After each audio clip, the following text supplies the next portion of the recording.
I always thought weddings unraveled slowly, tiny delays, forgotten bouquets, misplaced cufflinks. But mine collapsed in a single moment.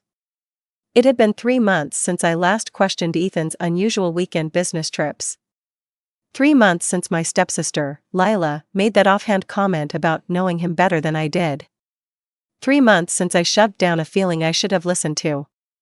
And then, on the morning of my wedding, I saw her step out of her car on Meeting Street wearing a full white gown. Not cream. Not off-white. White. Bridal white. The July heat glinted off its beadwork like it was mocking me. Guests stopped mid-conversation. My stomach tightened, and somewhere deep inside, a quiet clock began ticking. I forced myself to breathe as she pretended not to notice the gasps. "Oh, come on," she said. "It's not that white."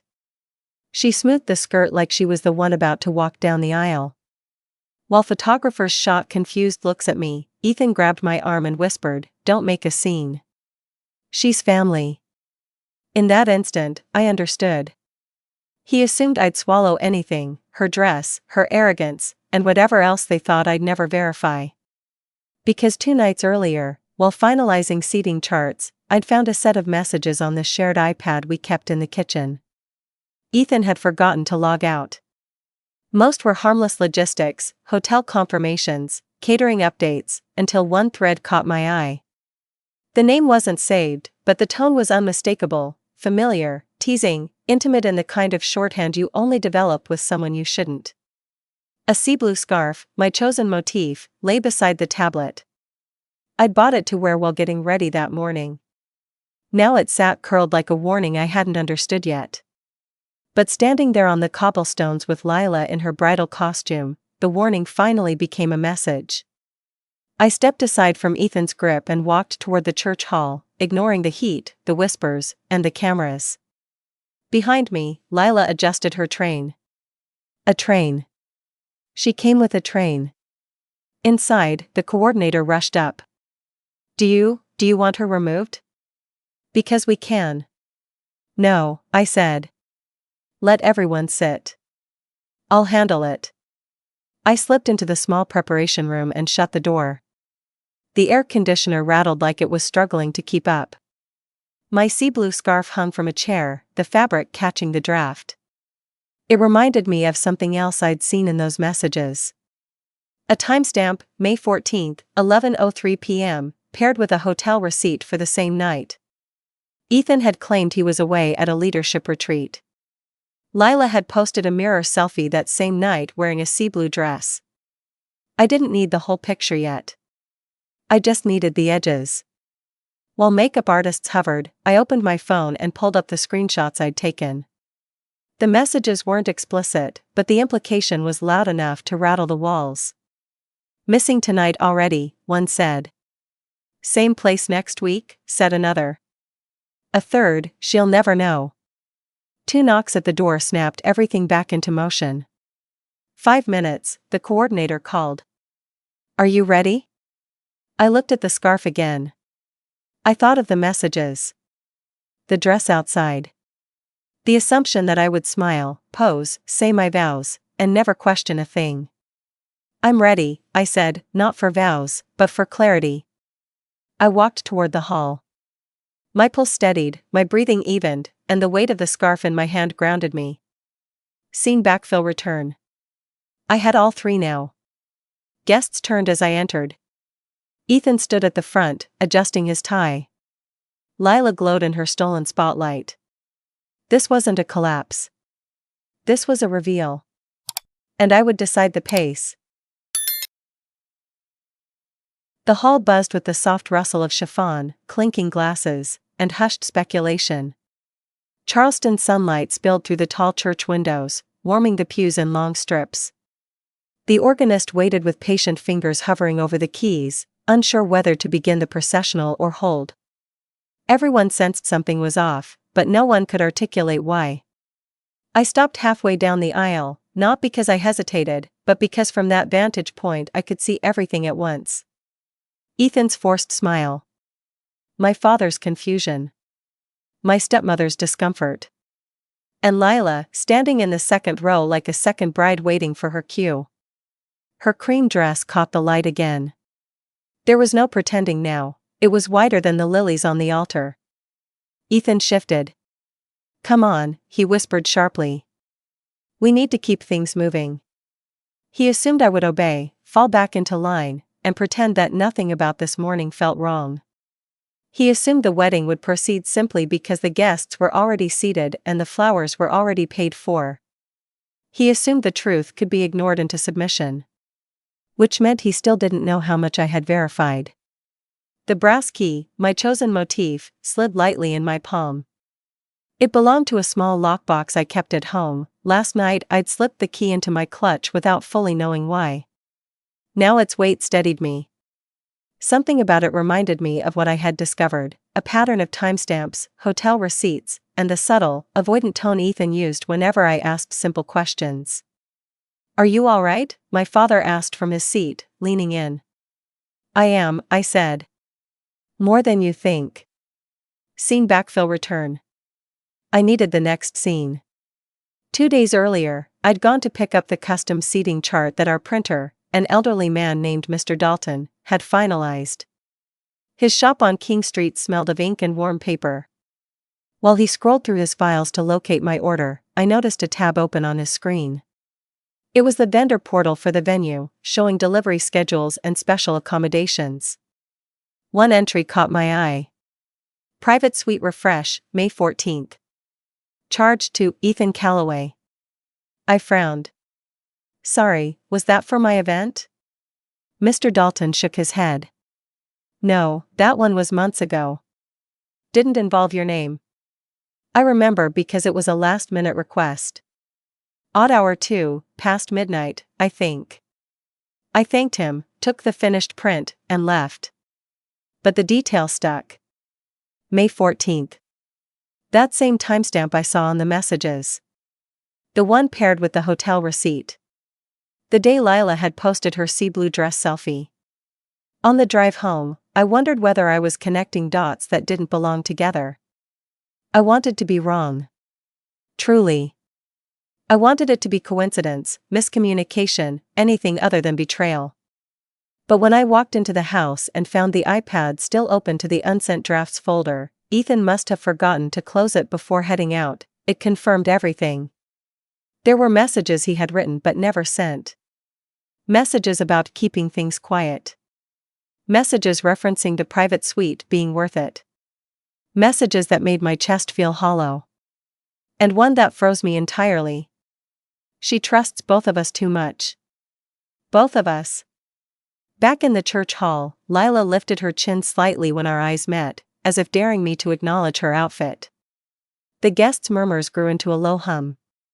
Some were confused, others wore the kind of expression people hide behind when witnessing a scandal they can't name yet.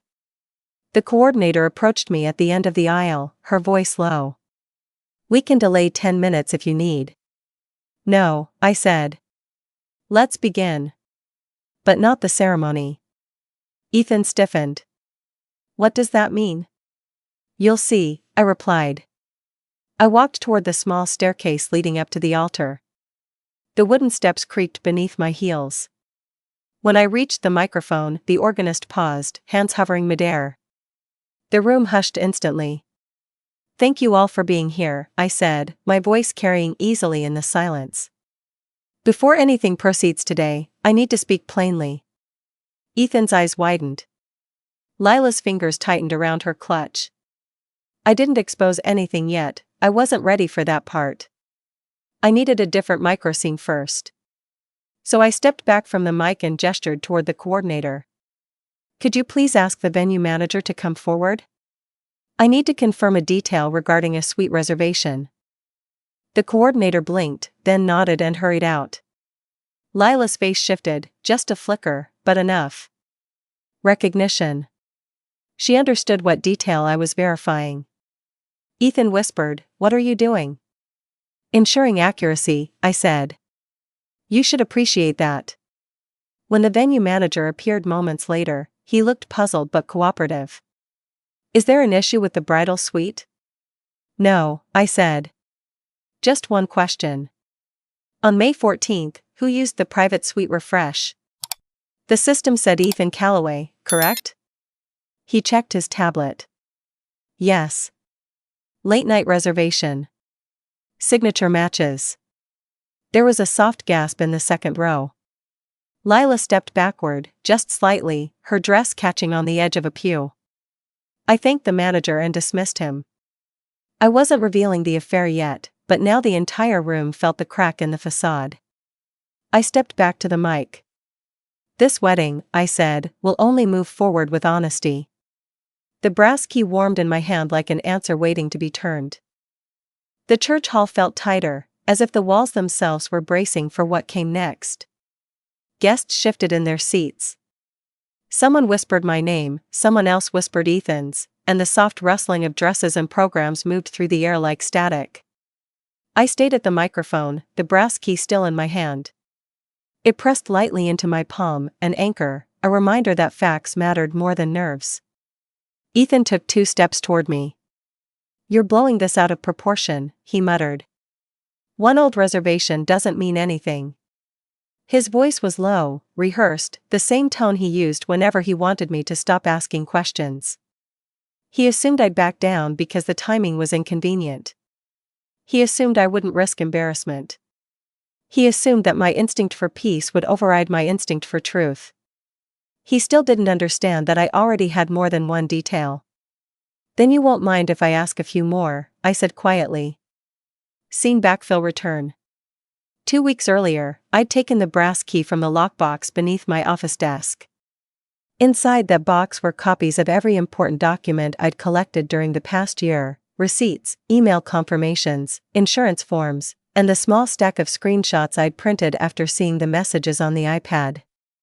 I hadn't shown them to anyone yet. I'd needed time to understand the scope, the pattern, and the motive. One screenshot stood out. A message from Ethan, next time, delete the hotel app. She checks everything. Another reply, short, coy, unsaved contact, you worry too much. She trusts us. Us. Those 3 letters felt like a bruise every time I reread them. I'd tucked the papers into a thin envelope and placed them back in the lockbox. But I kept the screenshots on my phone for something deeper, timestamps. They weren't just messages. They matched events. Matched gaps. Matched lies. Back in the present, Ethan's jaw tightened as I turned back to the guests.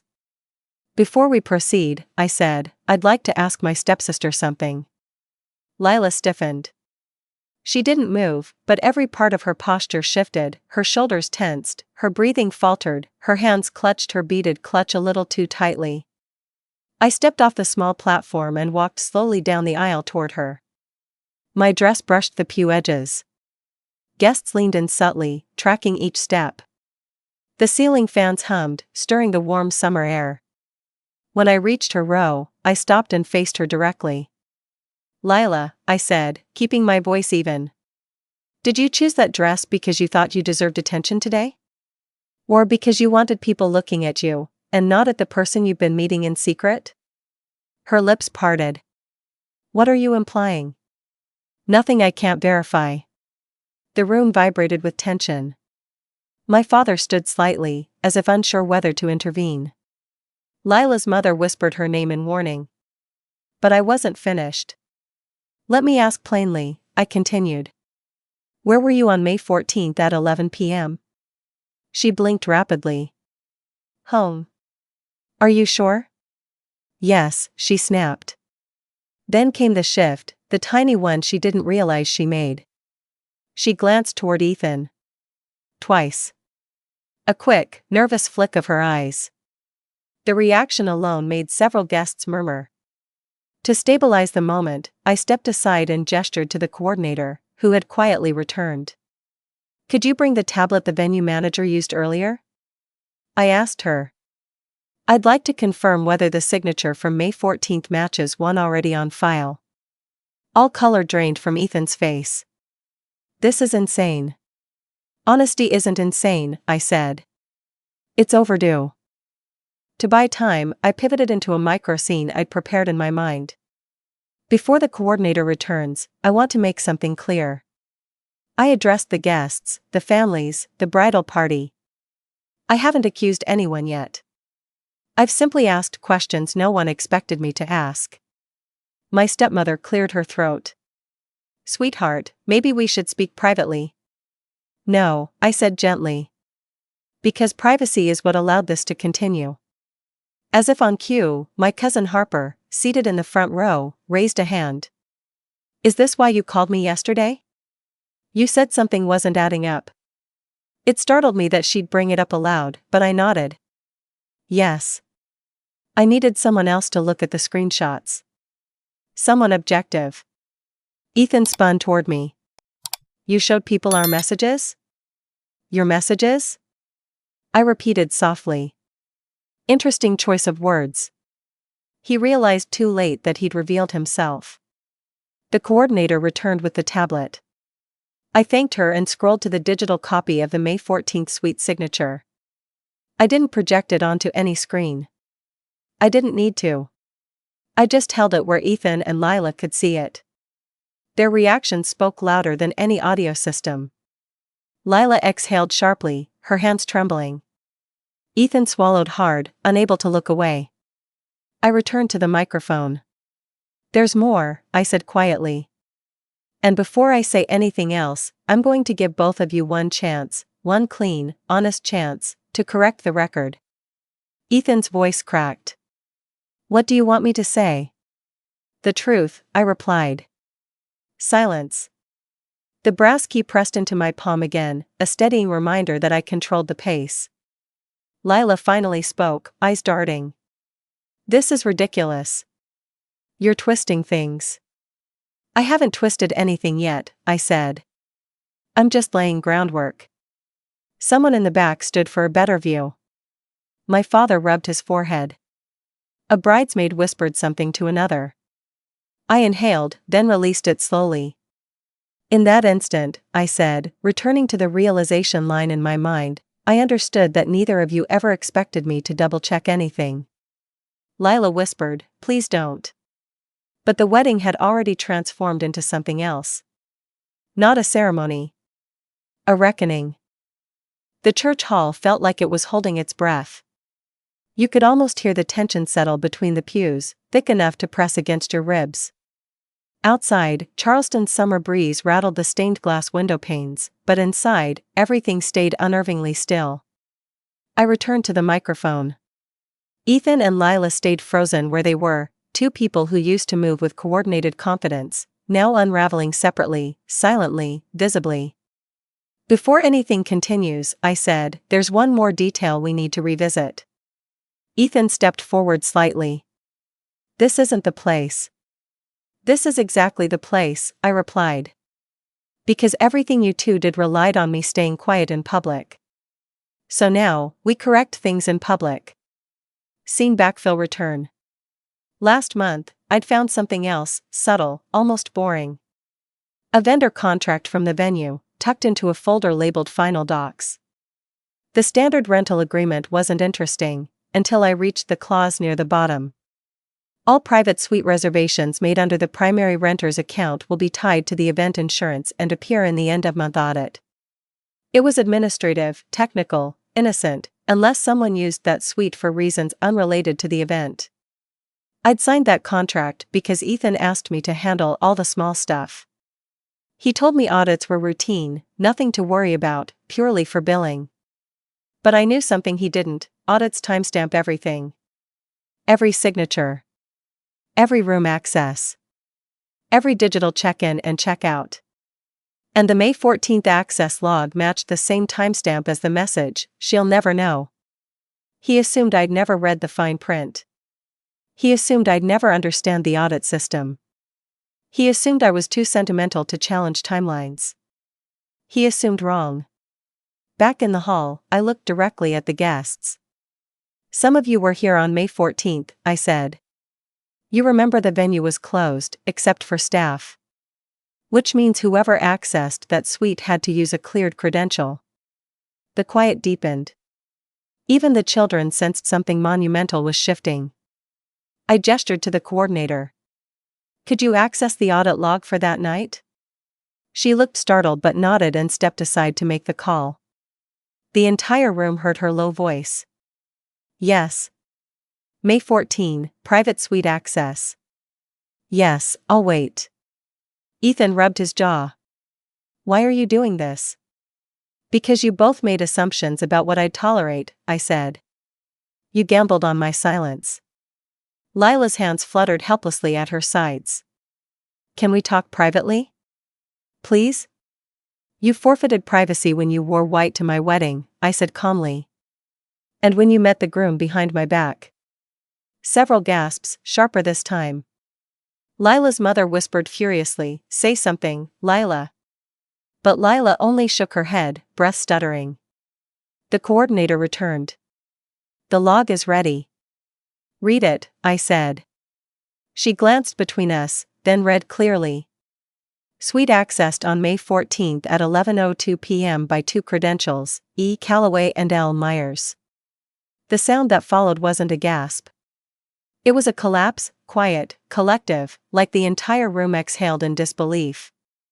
Lila whispered, this is twisted. You're twisting everything. Then explain why your credential was there, I replied calmly. She had no words. Her eyes flicked again toward Ethan, not for support, but for instruction. She had always followed his lead. I stepped closer. You two thought I wouldn't check anything. You convinced yourselves that the story you built, business trips, late-night errands, private suites, would stay hidden because I trusted you. I held up my phone. But trust doesn't erase timestamps. Ethan finally broke. It wasn't what it looks like. What does it look like? I asked.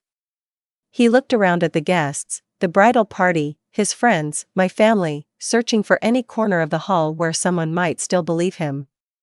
Finding none. It was a mistake, he whispered. Once. It didn't mean. You went twice, I interrupted.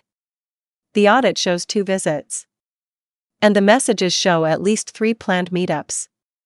A groan rippled through the room. Lila shook her head violently. Stop. Stop. This isn't fair. You wore a bridal gown, someone in the third row muttered, not softly. Another voice, she posted that sea blue dress photo that night. I remember seeing it. Lila's knees buckled slightly. Enough, I said gently, but not in her defense. In the interest of precision. I turned back to the mic. There's one more thing I want to clarify. Everyone leaned in. This wedding isn't cancelled. A murmur. It's concluded. Ethan blinked. What does that mean? It means the ceremony doesn't proceed, I said. But the purpose has already been fulfilled. And what purpose is that? He demanded, voice rising with the panic he'd been suppressing. Disclosure, I said. Honesty. Accountability. He looked around helplessly, as though the guests might vote to reverse reality for him. No one did. I continued, last week, I added an addendum to the prenuptial agreement. The one you didn't bother rereading before signing. It includes a clause about infidelity discovered before the ceremony. I paused. It voids your claim to joint property and splits shared expenses proportionally. Ethan went pale. You can't. I can, I said. And I did. The notary filed it on Tuesday. A ripple of shocked admiration moved through the hall. My father whispered, good girl, under his breath. Ethan tried one last time. We can fix this. We can talk. No, I said. Because the truth doesn't need discussion. It needs acknowledgement. Lila looked like her legs might give out. She clutched her dress, her white dress, as if she suddenly realized the humiliation she had engineered for me was now multiplied back onto her. And we weren't even at the speech yet. I stepped back from the mic and let the room settle into the silence I'd created, clean, controlled, earned. Then, when every eye was on me, I said, now that we have established the facts, I would like to give my wedding speech.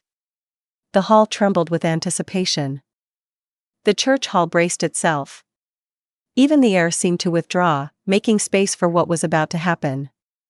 I lifted the microphone, felt its quiet weight, and let the brass key rest between my fingers. It was warm now, almost pulsing, reminding me that everything I was about to say had been earned, not improvised. I wrote 2 versions of this speech, I began. One for the wedding I thought I was having, and one for the truth I couldn't ignore.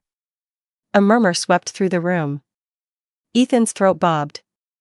Lila looked like she might bolt. I continued, voice steady.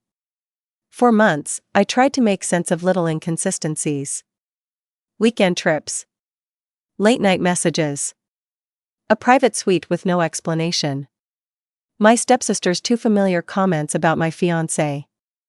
And the way both of them assumed I'd never check the things they hoped I wouldn't check. Scene backfill return.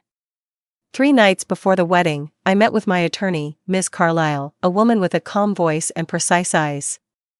Her office overlooked the Ashley River, and the late evening light glowed like burnished copper across her desk. If you're right, she said after reviewing the documents, then he's been planning for you to walk into this marriage blind. And if I'm wrong? I asked. Then your preparation is simply preparation, she replied. No harm in being thorough when significant assets are involved. She slid the updated prenup toward me. This clause, if infidelity is discovered before the ceremony, shifts the entire financial landscape. You retain primary property, he forfeits any marital claim. But it only activates if there is verifiable proof. Timestamps. Records. Witnessed confirmation. I nodded slowly. I have that. Then sign, she said. Have him sign. And wait. Back in the church hall, I looked directly at Ethan. I didn't want any of this, I said. I wanted to believe you. I wanted to believe both of you. Lila's eyes glistened. Please, can we just talk about this later? No, I said. Because later was your weapon. Later was how you hid things. I turned back to the guests. I want to tell you exactly how I found out. A collective inhale swept the crowd. 2 nights ago, while reviewing the seating chart, I opened the shared iPad. Ethan hadn't logged out of his messages. There were drafts, unsent but saved. Messages coordinating secret meetings. Messages worrying about me checking calendars. Messages that matched the hotel receipts and the audit logs. Ethan shook his head. This isn't. Don't, I said, raising a hand. Every detail was timestamped. Every meeting matched a gap in your explanations. I stepped closer to the edge of the stage. And then yesterday morning, a notification came through from the venue audit system. A final billing summary. It included every reservation tied to our account. And there they were again, your names, together, accessing the same suite. Lila whispered something under her breath, maybe a prayer, maybe denial. I looked straight at her. You posted a selfie that night. In a sea blue dress. I noticed the color because it matched the scarf I planned to wear today. I didn't think much of it, until the timestamp lined up perfectly with the suite access. Her hand flew to her mouth. She knew exactly which photo. I continued, the messages, the receipts, the contract clause, the audit log, each one was a piece. And you two thought I wouldn't put them together. Guests shifted uncomfortably. Someone whispered, my God. I lifted the brass key. Everything I found was documented, stored, and locked away because the truth deserves protection. Then I inhaled deeply, steady. And now, I'll give the speech I wrote for the wedding I actually walked into. Ethan closed his eyes. I want to thank everyone who came today, I began. Not to witness a marriage, but to witness clarity. Betrayal only works when it's hidden. Today it isn't. My voice carried easily. And I want to acknowledge my stepsister, Lila, who wore white to my wedding. I used to think it was just an attempt to steal attention. But now I know, it was a confession before the confession. Lila let out a strangled sound. Her mother put her head in her hands. And to my almost husband, I said, turning to Ethan, thank you for confirming every doubt by trying to silence me this morning. You told me not to make a scene. Not to embarrass anyone. Not to question anything. I tilted my head slightly. You assumed I'd walk down this aisle no matter what. A tremor crossed his face. But marriage isn't built on assumptions. It's built on trust. And trust isn't something you get to reconstruct after you've burned it. I let silence settle, clean, heavy. Then I finished. So today, instead of vows, I offer the truth. Instead of rings, I offer evidence. And instead of a marriage, I offer closure. This is the speech I give not as a bride, but as a woman who chooses honesty over pretense. A few guests applauded quietly, not out of encouragement, but out of stunned respect. I lowered the microphone. And this was the moment the groom finally broke. Please, Ethan said, voice cracking. Don't do this. We can fix it. Just talk to me. No, I replied softly. You should talk to her. I stepped aside. The hall watched the two of them, standing together at last, but in the one context where they could no longer pretend. I walked toward the exit, the brass key still in my hand, the guests parting instinctively as though acknowledging a procession of a different kind. But before I left, I turned back and said, I'll return briefly for my property.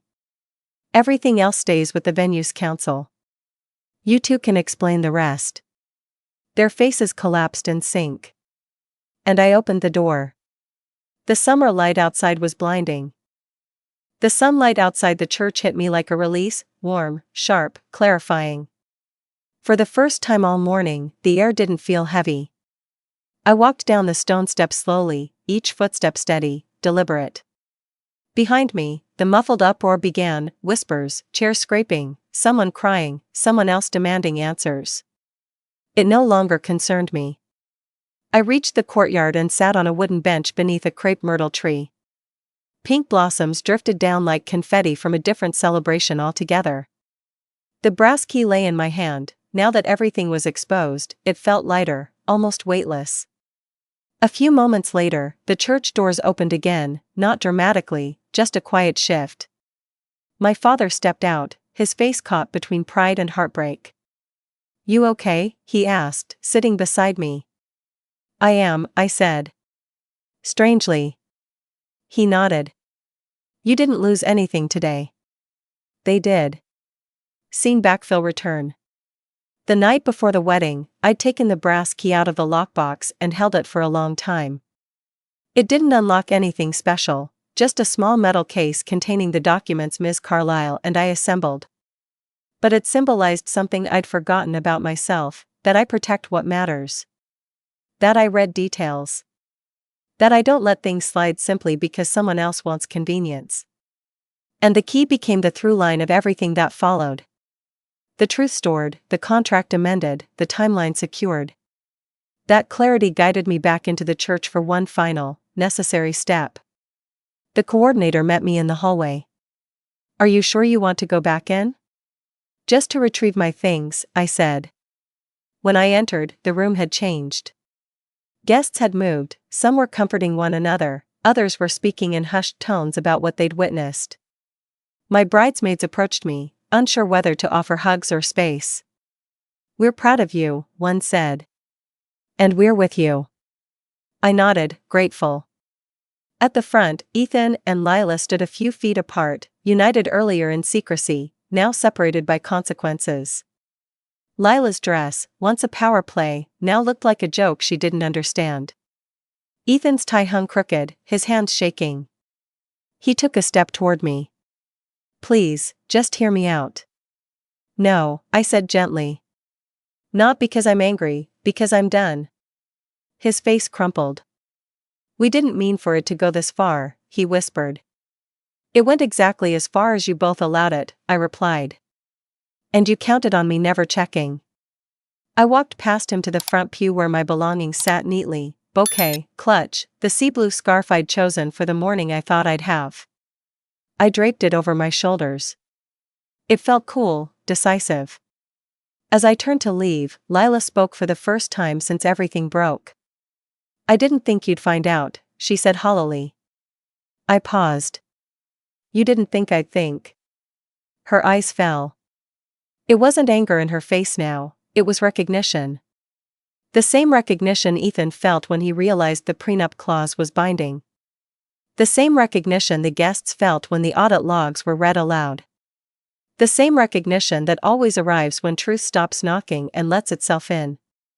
I walked to the doors again, but before stepping out, I addressed the room, quietly, clearly, without spectacle. Marriage requires trust. Family requires respect. Community requires accountability. Everything today broke those lines. So I'm drawing new ones. No drama. No theatrics. Just boundaries. And then I left. Outside, photographers, who had no idea what had happened, waited for a bridal moment that would never happen. I walked past them and down the sidewalk. Harper, my cousin, jogged to catch up. "Where are you going?" she asked. "To the hotel," I said. "I have a room booked. One I reserved for myself. I made sure to have a contingency." Harper let out a breath.